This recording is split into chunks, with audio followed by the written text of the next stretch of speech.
Hey everybody, I'm with Matthew Maresco, the event technology specialist at Asbury Theological Seminary. What's up, man? How you doing? Doing great today. How about yourself? Doing well. So you are in charge of all things tech at Asbury Theological Seminary. Let's kind of quick breakdown, give some context into what you do at Asbury. So in a sense, I'm kind of like all things AV because like event, what in the world is an event? A lot of people are like, oh, okay. So like, do you have chapel services? Oh, great. You do chapel services. So you're probably over that. You're correct. However, if you think about it, classes are technically events. So I'm in charge of all AV in all the classrooms as well. The way that I joke about it is if something like breaks in a classroom or any of our event spaces, in any of our chapel spaces, then that's my fault. And I'm the one who has to fix it. That's basically how I talk about it. So are we talking like, oh, the projector's down? Straight Matthew! Up. So many times. Yeah. This projector's down. Yeah. This projector isn't turning on. Why isn't the audio working? Why don't I have any audio coming out of my laptop? Like all stuff like this. Oh, have you tried setting it to the output? What? What do you mean output? Yes. I don't think anyone has ever had an issue with a projector ever in the history of ever. Projectors and printers were made by the devil, for sure. Yeah. By Satan himself. I have a hate-hate relationship with my printer. Straight up. Yes. We're not even going to get into it. I talked about it in another episode. Fair enough. It's ridiculous. But so less on the classroom, more on the chapel events and more auditorium style events, production events. So you work with students, right? So originally it was more or less we had a chapel service and it was great on campus. And then people started to be like, hey, there's some people who can't quite make it to campus, but they still love to be involved. How can we make that happen? And so first you're talking auditorium space. It's like, oh, some microphones would be nice. So now you've added a soundboard. And then time goes on. It's like, oh, like we'd like some screens. And so then you add ProPresenter. And then, oh, we'd like to add some sort of streaming thing. And so then you add. And so now you have 3 people up there because one person can't do all those jobs. And so then it's like, wow, we don't really have the staffing to pull this off. Let's grab some students in here, train them up, raise them on this. And so like our projection intern, for example, is always a student. I have multiple audio interns that are working on. Now we have both a front of house board and a streaming board. And then for our video intern, we used to have one. It was going great. There was a transition of how we wanted to run things, and we had a staff member doing that. And now we're transitioning back to having either 1 or 2, like more or less full-time student worker positions that are able to handle the video as well. Huh. So you have a dedicated team with dedicated responsibilities. So there's not really just like a who wants to help this Sunday. It's you have your team locked in. Straight up. Okay. So how is that from, you're a technical professional. Students obviously are not, even though they probably are pretty quick to pick up on stuff. How is that? Yeah, right. Some are enthusiastic and talented. Some are very enthusiastic. But that's the journey of a student. Amen. How is that for you, kind of pulling off a production while full knowing that you're working with students who aren't as tech savvy as you, obviously? So it's been fun, especially because the chapel we're in, a guy came in and I mentioned he was running in those space, and I was like, oh yeah, He's like, oh, don't worry, I've run in many Twinkie shaped boxes. And I was like, what a great way to talk about the way that these buildings, these kind of like cathedral-esque, just reverb for days, you clap, you hear it for 50 seconds, like these types of spaces. And then you throw some sound speakers in there and you try to call it a good time. And feedback just for days, etc. Right? It's insane. And so I've had people come in, like one guy, for example, he literally walked into kind of around where my office was, walked up to someone and was like, hey, I need to know who to talk to. I used to be head of sounds, or actually he was head of all tech at a 4,000 person church, and he's just come on campus to be a PhD student. And so he's like, I'm itching to touch some technology. Do you guys want any help with literally, I'll coil cables for you. Like, can you please just give me something to do? And we're like, sure. So we pull him in. Yeah. And like, even he was struggling with running sound in that space. Because it's when you're in a bigger acoustically tuned room, like it's a different animal. You have so much power in your speakers, but you're not dealing with the acoustic insanity of what these like Twinkie shaped boxes are. And then that becomes obnoxious because on one hand, your front of house board matters in the room. But if you start having feedback, now that's affecting how it sounds on your live stream. Now it's affecting the live stream is forever. And that little feedback loop is now locked in for eternity if you go back and listen to the feed. Like there's all that different stuff. So it's been interesting that we have some people coming in with little experience, some people coming in with a lot of experience, and still stepping into the environment is like a little different. The video, on the other hand, has been a little more like normative. The only variation that we've encountered there is because we have 2 Sony cameras that we're running PTZ in the space, one of them as a back like main shot, one of them as a side shot. It's been interesting. Some people take very strange creative choices. And they're like, oh, I'll set this one here and this one here. So if someone walks, I'll just switch between the two, as opposed to like, no, keep them center frame. Center frame is important. So there's been some discussion of stuff like this. It's been fun when you pull random students in to run video, how often it's the students who have some sort of musical background that tend to actually get kind of almost the rhythm of video switching a lot better than someone. Yes. Right.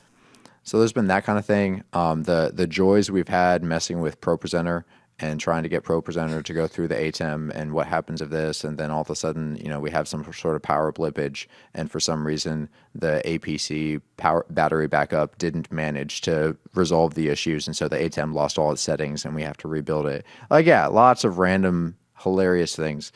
But thankfully, the students we're a master's plus level institution.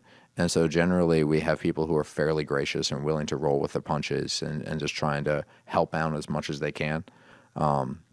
They are, in our world, they're not paid a lot, but they are paid, and they're great. They're the type of people who they're not doing this to get paid. So they're just grateful to be paid, and they're happy to be there. Yeah. I have some that I have to actually bother them. I'm like, look, I have one thing against you, and it's that you never fill out your time card. Please fill out your time card. Like, I actually want to pay you for the work that you're doing. Can you please do this? Right. All these people are just so happy to serve and there to help whatever the Lord is doing. So it's been great, but it's been interesting. When you're working with volunteers as well, you start to like, oh, this person, like they're really great at this, and they're happy to help. This other person, really happy to help, not so great at this. Yes. What do I do about that? How do I manage that? That's been fun. Yeah. I remember visiting a church in Colorado Springs, and I think this is actually more common than I'm aware, but they call it technology ministry. Mm-hmm. It's just the tech team, the production team, but they call it a ministry because all the volunteers, they are just so happy to serve. That's the way that they serve the best, right? That's how they want to worship, is by being behind the camera, soundboard, whatever their role is. Yeah. So no, that's amazing. I'm going to ask this because I'm curious, and I think anyone watching and just listening to you is curious. You have your chapel, which is, tons of reverb. You clap and you hear it for 50 seconds afterwards. How do you manage that from a microphone perspective, speaker placement perspective? How do you minimize as much as possible being the key word? Yeah, that's actually what's been funny because, so I got hired in like 2019, 2020. They actually just did a revamp of the space in like 2017, 2018. And they decided to toss in two, I believe they're Myers up top. And so there's 1, 2, and then subs, actually. The subs are flown. And they, I guess, because I've heard people say this here and there, and it's never really made sense to me, that, well, it's a cathedral space. And so in cathedral spaces, you want a mono signal. And I'm kind of like, why? Because like if you have stereo speakers, you can run them mono. You can just have everything center, and then it's a mono system. And so wiring it mono just doesn't make sense to me, because all that does is remove your flexibility of what control you have going forward. But I wasn't in charge when they did this. And so my room is mono actually in the house. What's annoying for me with that is actually on the left side, we have a full grand piano. And so I would love to be able to just 5% tilt that over to the right to just balance the room. And I can't do that. It's definitely for example, we have a choir space in there that is behind the speakers, but that really doesn't matter. And it just echoes and reverbs. And the next thing you know, there's feedback. And so a lot of it is learning the room, getting down an understanding of where the problem space is. A lot of people would say oh, you just get a room tuner, you pop it in there, you pull up Smart, you pull up a GEQ, you kill whatever bad frequencies, and then you move on with your life. And it's okay, cool. So I'll just kill all of my frequencies. Sounds great. It's an easy thing to do when you have a treated room, but when you have a live room that's just paint, plaster, and wood. And the design of the room is actually acoustically intentionally designed to throw audio because you want to hear everything so well without a sound system. I had one of my guys was helping me out with something. I'm up in the choir loft. He's down by where the drums are, just tearing down. I accidentally drop something, and he stands up and looks over at me 50 feet away, and he's like, "I heard that right next to me," and I was like, Wow. "Yeah, welcome." Yeah. Yeah. It's how it's designed, and so it's just a different animal that you have to get used to. And instead of trying to rely on your classical tools of oh, I'll just grab this de-esser, or I'll just grab this, those things aren't going to work in this space. And so you need to be setting your gain to where you can ride the fader plus minus 10, 15 dB actually, in order and 0 is where you for sure want your fader to be. But if you have a louder speaker, they're pulling that down as far as 10.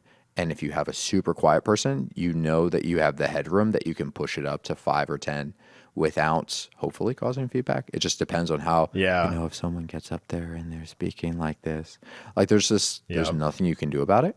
And so, the other thing is drastic EQs, really drastic EQs. Just sweeping huge ranges out because it's oh, that's a feedback. And it's just funny because you'd think oh, so you can pre-tune it. And this is back to the problem is you actually don't know how every person's voice is going to resonate in the space. And so it really is, you need to do a completely different DQ per person. And if you think oh, so I can just, save a library of all these people, these are my normative people, and then I can just recall it. And it's also no, because the humidity in the room is going to change it. The temperature in the room all of these things are going to change it. So it's just an on the fly type thing, which thankfully, I was raised in audio for full worship team, 6 singers, sometimes 2 guitars, 2 electrics, 2 electric guitars, 2 pianos. And there was no sound check. You just got up and you went for about 2 hours straight. Oh, right. And you just, first couple songs is when you get dialed in. Straight up, right? And so I'm fairly used to it. But for anyone who is accustomed to you do a sound check, you tune everything perfectly, and then nothing changes throughout the room. Because that's another thing. We do kind of a gentle sound check at 9:30, 10 o'clock, and then 50 people show up.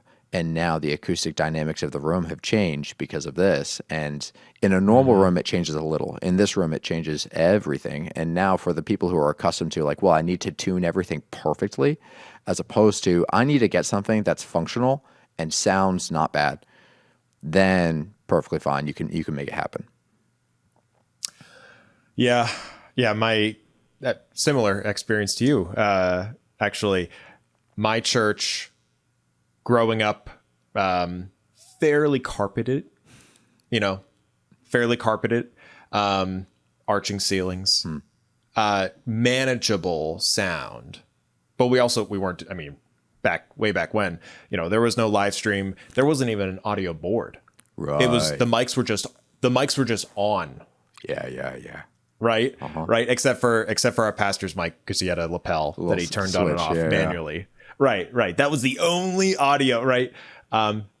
Now, I think back in 2018, I think it was 2018, we renovated our sanctuary, added a lot more hardwood on the floors, beautiful, and the sound is really lively, and people love it. Wow, it sounds so great, so energized.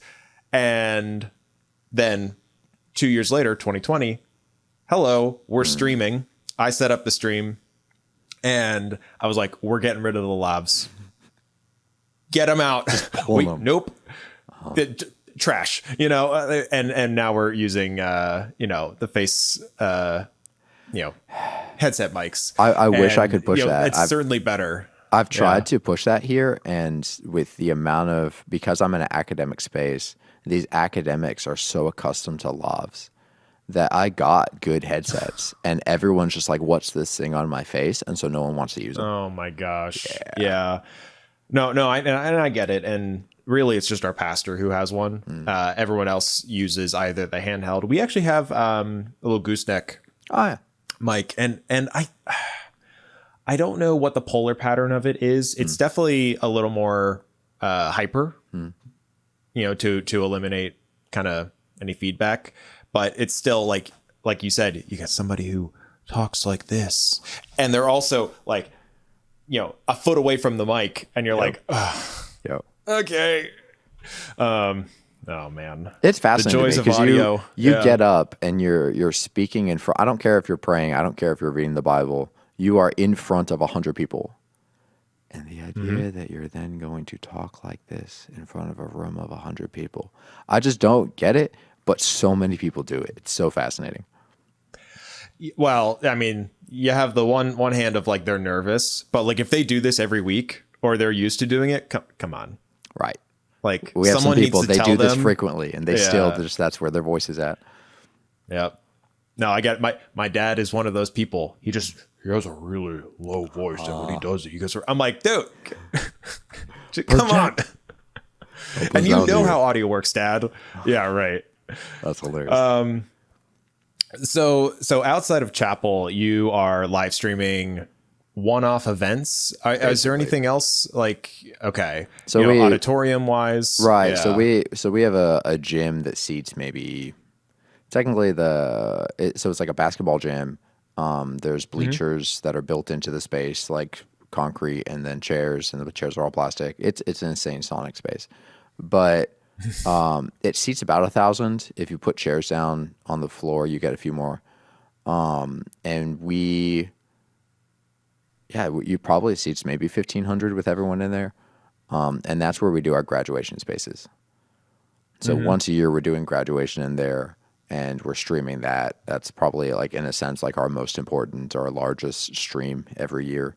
And then we do sometimes like a worship event outside that we want to include people online. We have this semesterly event called Kingdom Conference that we're trying to kind of more emphasize the diversity of the kingdom of God and the global church and all these different things like this. And so sometimes they'll be doing events that we're like, oh yeah, we'd love to have this streamed at this place or that place. We have one of our spaces that has a Zoom room that's installed. And so sometimes I'll stream from the Zoom room itself. And then sometimes it's, hey, we want a higher quality stream of this. And so we'll pull the Resi in because it's so easy to just throw into the system and move on with life. So it depends. It's probably a few times a semester we'll have some sort of random event that's like, oh yeah, we want to stream this one. And it's great to be able to have a box that we can just toss in the system. Yeah. Okay. I got a few questions about your setup and all. Let's start with the Zoom room. When you say that, is it just kind of like a studio with a couple cameras, microphones, and then it all feeds directly into someone's Zoom computer? Everyone knows how to use Zoom. So it's like pretty just plug and play for anybody. And then when you want something higher quality, then you bring in Resi, and instead of, your program going to Zoom, it goes to Resi instead. Is that what you're doing? So it's kind of similar to that. Except the rooms are a little bit different. We actually have so there's Zoom, the software, and then there's Zoom Rooms, the fancy software. Zoom Rooms has to have a dedicated PC that it's running on, essentially. We originally were running on a bunch of optiplexes, little micro optiplexes, and then we switched over to Mac Minis because Mac Minis became ridiculously cheap and ridiculously powerful. So we swapped all those, and it's been fantastic. So we actually have 20-ish Zoom rooms on campus. that most of them, we have 4 monitors of some sort. Normally we have basically 2 confidence monitors that show the Zoom participants and then also the content of whatever the professor is showing. And then on the front of the room, we have a projector, which is the content, and then another TV actually to show the room, the online people. That way we're trying to more kind of include them in what's going on. We then have 2 cameras that are in the space that you can swap between on the Zoom Room software. And then, some sort of audio solution and some sort of microphone solution. So that we have that in a variety of rooms. And then in one of our larger rooms, 2 of our larger rooms that are kind of used for event spaces, we have a fancier, more or less a fancier audio design and a fancier video design, but the rest of the bare bones are all identical. And so it's in those spaces that actually, if we do a higher quality of recording, we actually bring in one of our mobile cameras, like the one I'm talking to you on right now, and we'll set that up, pull audio from the room, and then plug into the Resi to stream out of the Resi. So we don't use the in-room PTZ cameras because we want a higher quality image. For sure, right? Oh, so you have essentially a lot of rooms that are all audio-wise wired up, and then you can just take the out of that mix, regardless of which room you're in, and then feed it into your kind of mobile setup. Cameras, audio goes to the Resi encoder. That's pretty slick. It's been great. That's slick. So then for the gymnasium, setting up for the graduation, obviously you don't have any permanent, gear in there. I wish. Because it's a gymnasium. Right. So how do you kind of set that up from like camera angles, audio runs, your switching station, your mobile control room? Like how do you set that up for graduations? I don't think I have any pictures that I could send to you for you to like throw on the screen right now. But so you're thinking like a basketball court, and then dead center of the basketball court on one side of it is actually the wall essentially. And so against that wall, then that's where we're setting up stage. And so normally I would have a stage box that I would, for audio first. So we'd have a stage box that I would drop there, get power off of it, run everything on stage down to that stage box. It's not my preference, but it's what my predecessor purchased, and so it's what we have. We're running Allen and Heath here. And so we're running Allen and Heath S-Link under the carpet all the way down. And then also we had a network port that was on the wall at that same-ish location. And so we would run a cat for the network and a cat for the S-Link. And then we'd throw those and then throw the carpet down because there is a carpet that we can roll out. So those are the 2 things we'd have to run under the carpet. And then run that, again, dead center back. We try to drop one of our cameras on tripods facing with a dead-on shot. And so we're slightly off-center where we set up 2 tables. We have my audio setup that is using a SQ5 for audio. And then we more or less reproduce the ATEM and all HyperDeck and all the different stuff. We tried to make it virtually identical to what we have set up in our main chapel space. That way, if we train someone on it, they can just easily hop around. There was one year that we used to rent a graduation space across the street, and it costs like $30,000 a year or something to rent it. And then they switched it up and were like, hey, we want to charge like double essentially. And we kind of took that as like they had a change of leadership and they were like trying to tell us not to rent the space basically. And so that's where we were like, okay, we're now very highly motivated to use our gym space for the graduation. How can we do that? And so they were like, what hardware do you need? And we're like, oh, we can buy things. Great. So that's where we literally more or less like duplicated and then did a little bit of dreaming to throw in, a $15,000 to $20,000 purchase that then was still cheaper than renting the place across the way and hiring an AV company and. Right. So we're able to grab the 2 Sony 4K cameras we run those via SDI back to the ATEM. We have IP control that's run off of, again, a little Sony controller. And so we have one of those tripods right there with basically just Ethernet and PoE and the SDI. And then right next to that, you have the booth. You have audio. For a while, I was bringing in a second board for audio because I had another one that I could grab. And then recently I was like, you know what? I have so few inputs that I think I can probably just run this myself and duplicate the channels That way I don't have the same EQs, but right. Yeah. And so I did that with the last event, and it worked great, worked fine. And then we have all the video and streaming stuff set up. And then recently, what I ended up switching was we switched, because we're kind of now in the back where the bleachers are. There was actually a spot, and I was like, hey, could I get an Ethernet drop right here? And they were like, oh, yeah, I guess. And so I worked with the admin team to get a drop there.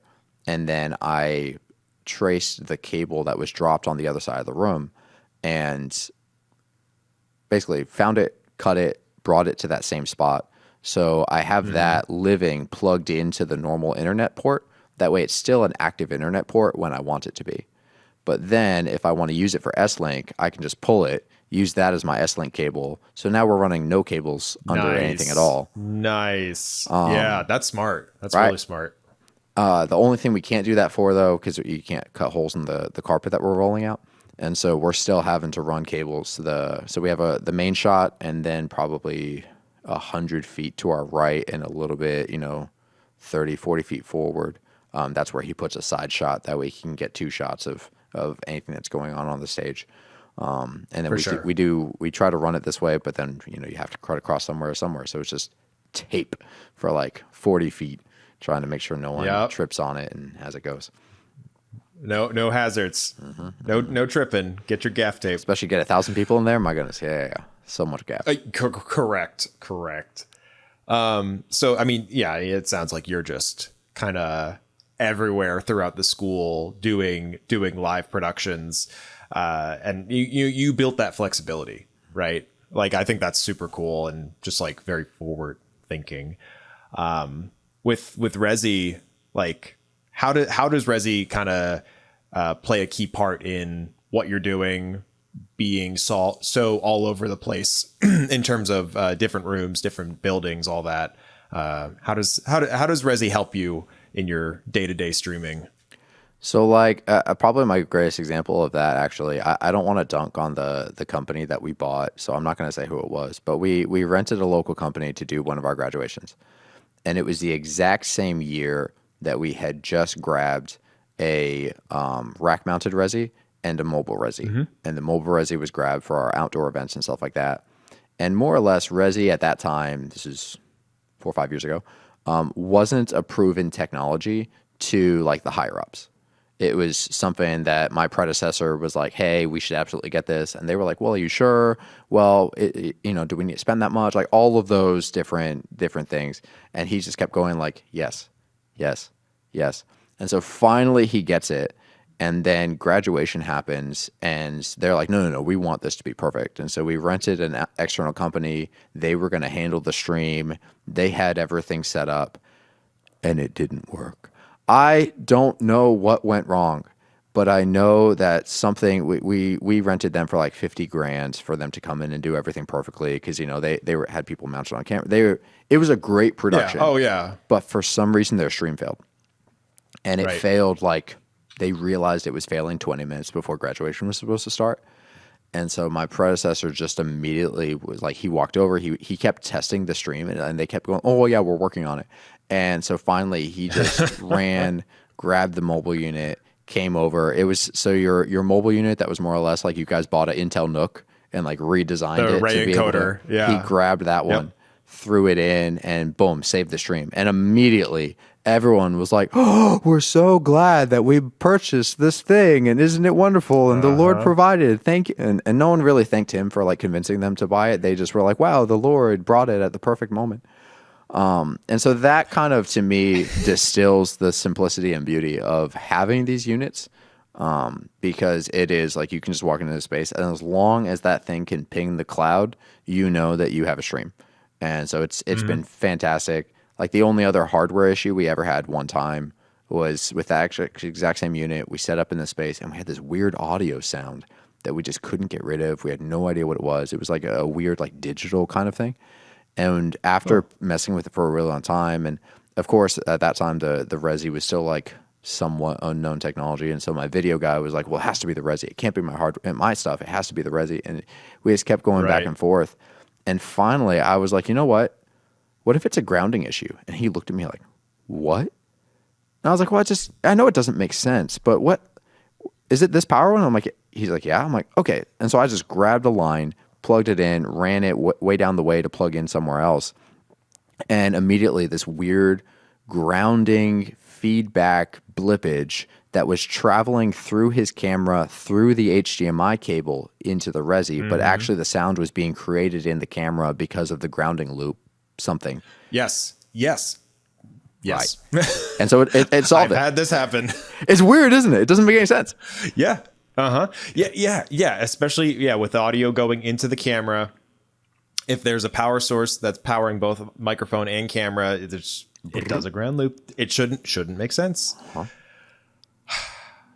Yeah, no, I get it. Right. And immediately it was like, yeah, so the Resi, because he kept wanting to blame the Resi because he's like, my camera's fine. And he's like, oh, it is something in the camera. And that just goes to show, like, even when like something in you is like, this is a piece of technology that I don't know, and so maybe it's like this thing is at fault, we've never found the Resi to be at fault. And so that's like the illustration of, it's been so nice to just, anytime we need a stream, like, oh yeah, sure, I'll just throw this in, can ping the cloud, doesn't matter where I'm at. We did a event that was literally we shut down. It feels weird to call it a highway. It's technically a state highway, but it's just a street between our school and a school across the street, and it's just one lane. But like for that event, like I ran an Ethernet through a window and dropped that right next to me, plugged the Resi in, and everything was great. And so it just doesn't matter if you're in the middle of the street, as long as you have cable, it works fine. Yeah. Oh my gosh. I think that's what's something that we're proud of. And this sounds maybe weird. We're proud that it's so basic. Like, we're proud that our encoders are literally just like no frills. And we of course have extra features. We do a lot, but for the sake of like the production team, here's the encoder, whether it's the mobile Ray encoder, mini encoder, or our server grades, like, here it is, power, network, SDI or HDMI with our mini encoder. One, yep. That's it.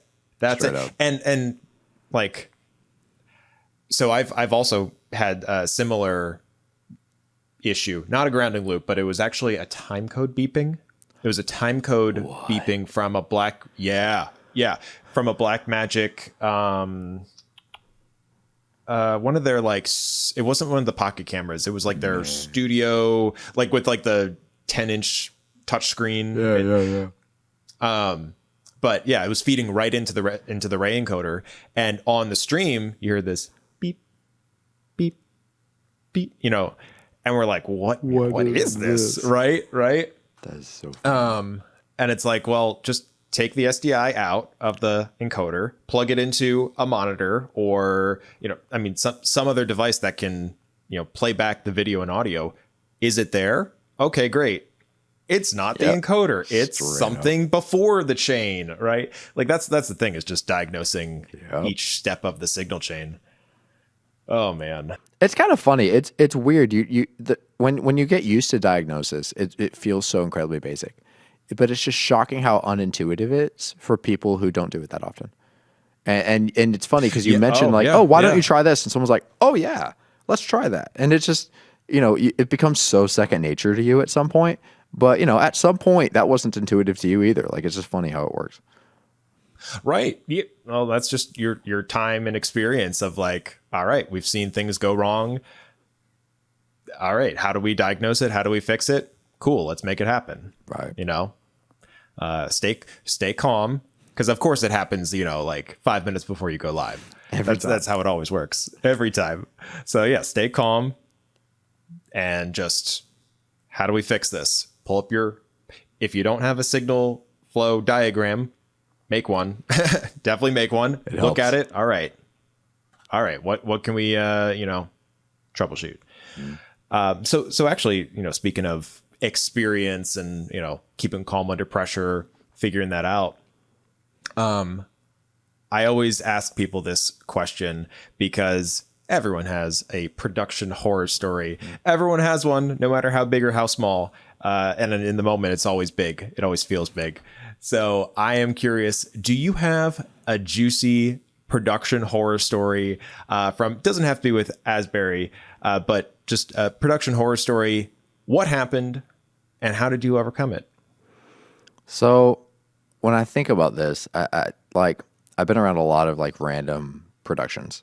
And so like there's small things, like for example, I'm the head of sound at some church, but I'm not the head of technology at the church. And the guy who's the head of technology, he literally like been a worship leader for 40 years. And so he wants to buy new microphones. I say to get bi-directional, little earpieces.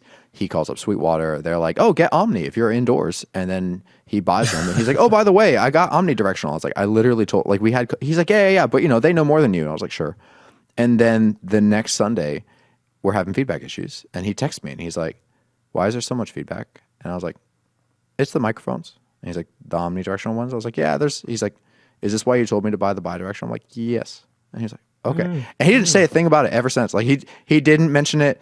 So, we all have little things like that are just kind of funny and you know how it feels, right? But when I think of like major things, I'm like, first, I guess this is the second event that I did with this larger company. And we fly into Miami and we're working for the Veterans Association doing a rapid rehousing thing.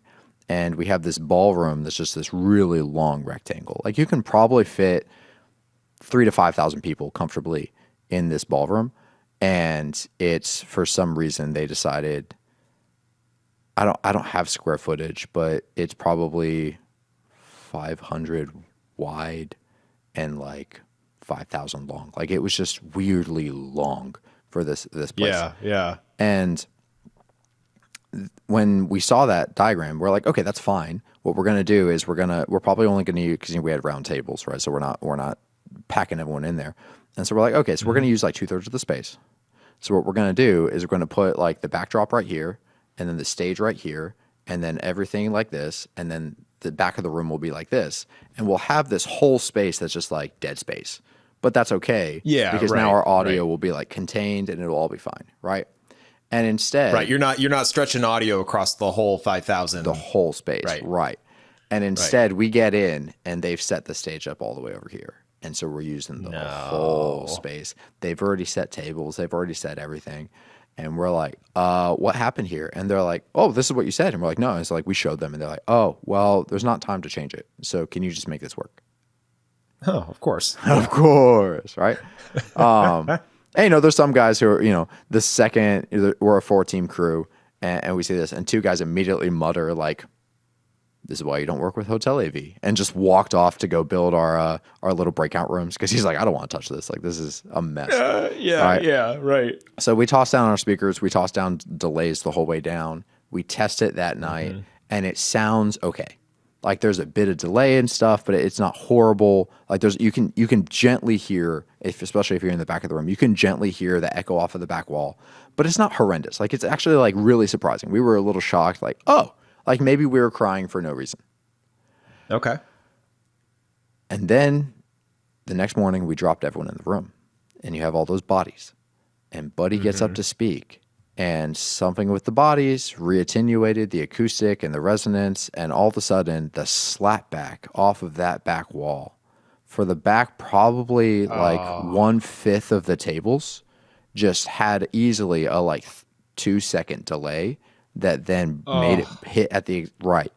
And so it was not functional. Like I'm at the soundboard, I make it sound as best as I can, but I'm like, I hope they don't mind, is more or less what I'm thinking. I'm like, I hope the client doesn't care, because this is a problem and I don't know how to fix this. Because I'm like, we buy like pipe and drape, and I look at one of the guys, I'm like, so how much would pipe and drape be if we just drop that behind us? And he like looks at me, he's like, they're going to charge you like probably $4,000, $5,000 a day. And I was like, what? He's like, yeah, with this size, at that height, for the pipe. And I was like, okay, so that's not an option. He's like, correct. Yeah. So we end up running upstairs to where we had our breakout rooms, and we had these like tiny little Eon 10s that we had 2 Eon 10s per room, and it maybe didn't need 2 Eon 10s per room. And so we grabbed 2 of those, run them down, set up a now 3rd set of delays, and pop that up, and it ends up like, oh, that actually does enough phase cancellation at this particular level that it actually now sounds fine, Nice. and we don't have to kill anyone. Like this is great. Thank God. Yeah. So okay, so But it really so was last like set of- non-functional audio for the beginning. Absolutely. Like for lesson number one is don't have a bunch of empty space with a massive blank wall that's able to just slap audio back at you. Yeah, right. Direct mirror. Yeah. So that third set of speakers, you said a delay too, and that canceled out the phase cancellation. Was it? And I hope you understand this question. Were people hearing? People in the very back, were they hearing that third set of speakers, or were they hearing the second set of speakers, but the third set was solely phase cancellation? I think they were actually hearing, because I did a bunch of walking to like really listen to it, and I think they were actually hearing the third ones to some degree. Okay. But it was fascinating how it did, because I also like when I was able to, I was able to walk mid, and it was kind of strange how it did kind of feel like I was sometimes hearing the second versus the third. And technically, I guess really it was our third row of delays. So technically, it was our fourth speakers. Oh yes, yeah, right. How much delay did you put on each speaker in relation to how much distance each speaker was? If you can remember, I know That's the issue. Years this was ago. years ago. Yeah. Yeah, I wish I had an answer on that one. I forget. That's okay. the room It's real specific. Yeah. Well, actually, speaking of delay, like that's been something that's been fun in even our on campus location. Is it's something I heard about this trick at one time, and I was like, yeah, I don't know if that matters too much, and there wasn't enough institutional push for our main space to try weird stuff like this. But then finally, someone asked me, and I was like, you know what? Let's just try it and see what happens, because we have room mics. But the room mics, as weird as it sounds, the room mics are in the choir loft, which is behind the stage. And originally, I had these like little tiny pencils, the Audix, and it was my predecessor. He dropped them in various locations that didn't make any sense, and he was trying, but it just in this room, it's weird. And so finally, I'm like, you need these facing the room if you want to hear the room well. The only place we could probably, because aesthetics mattered to some of the people who were in charge of stuff, so I needed to hide them. So I found somewhere to hide them, and they sounded better. But then I was like, I actually almost really want shotguns and just crank these shotguns up to pick up the room in the room only. So we dropped those things into the space, and now it sounds so much better. You can actually really hear the room well. But there was a delay because first off, Buddy is singing into his microphone. That's going up to the speakers. The speakers is then going through the room. The room is then hearing that, and they think they're singing in time to what they're hearing. And then that is traveling all the way to the back of the room to my microphones. So it was a noticeable delay. So what we ended up doing is delaying my entire board, because I do have a stream audio board only. I delayed the entire board by about 11.6 milliseconds, except for my room mics. About 11.6, just about, roughly speaking, 11.6. Yeah.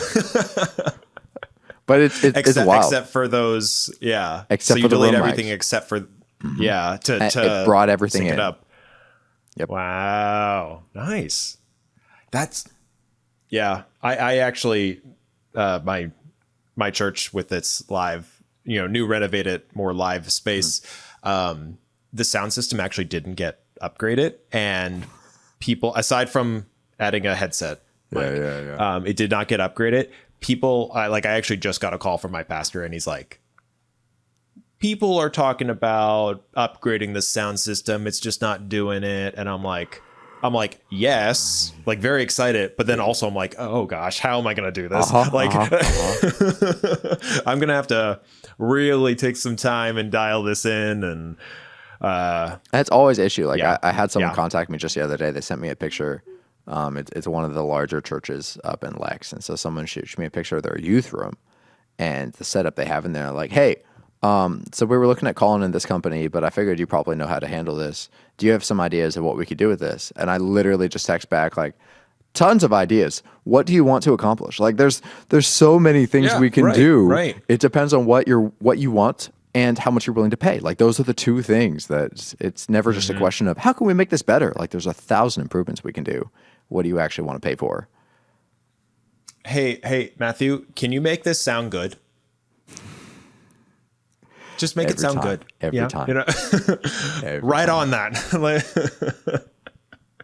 Buddy's holding a microphone. Man. He holds it all the way here. He's like, why can't anyone hear me? I don't understand. It's not a magic stick. Yeah, this is great. Oh my gosh. I used to film weddings and, speeches, the best man speeches. He starts using it to like point at people and I know. I'm like, please no. Yeah. That's when I started bringing a mic stand, putting the mic on. Don't touch it. Taping the mic to the clip. Yes. And then just as backup, because I never trusted the DJs. That's fair. I of course had a recorder on their line, but just in case, had a little backup recorder velcroed onto the mic clip. Yes. So I was like, I am good regardless. Yes. No airplane traffic groomsmen today. Oh yeah. Redundancy. That's right. Oh man. Well, dude, I very much appreciate your time chatting with me. Like this was great. Yeah. I love just like how technically detailed you are about 11.6 milliseconds.